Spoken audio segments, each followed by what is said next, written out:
BJP कार्यालय पे सुबह का दिनचर्या ये था कि मैं सुबह 6 बजे घर से निकलता था, पार्टी कार्यालय जाता था, ताला खुलता था।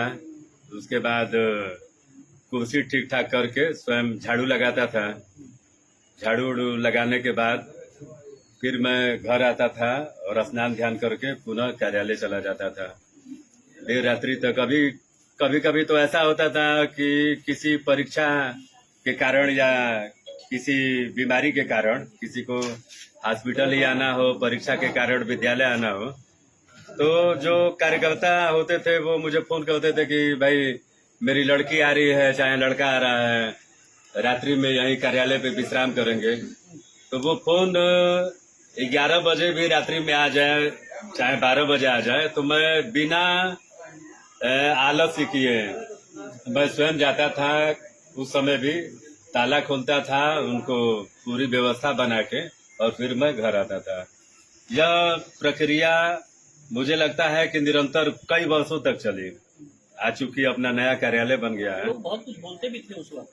जी, बहुत कुछ बोलते थे। बहुत आप लोगों ने बहुत झेला भी है, लोगों की बहुत झेला है, लेकिन एक लोग करते थे, वो याद है उस समय वो बात। लोग मजाक उड़ाते थे कि ये सब कहने में कुछ है वो नहीं, और ये जो आप कर रहे हैं इसका कोई लाभ मिलने वाला नहीं है।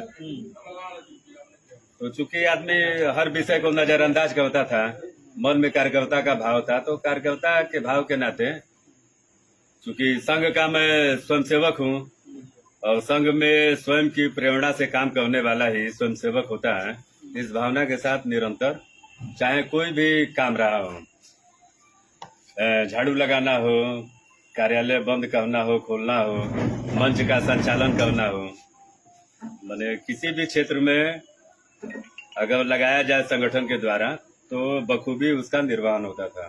जो परिवार की जो जरूरतें थी वो कैसे आप पूरा करते थे? अब परिवार की जरूरतों को सबसे पहले तो संगठन की क्या जरूरत है उसको पूरा करना है, या भाव लेके आदमी काम करता था। कभी कभी मेरे पिताजी उस समय जिंदा थे, वो काफी नाराज हो जाते थे और अब क्या कहा जाए, वो एक अभिभावक के नाते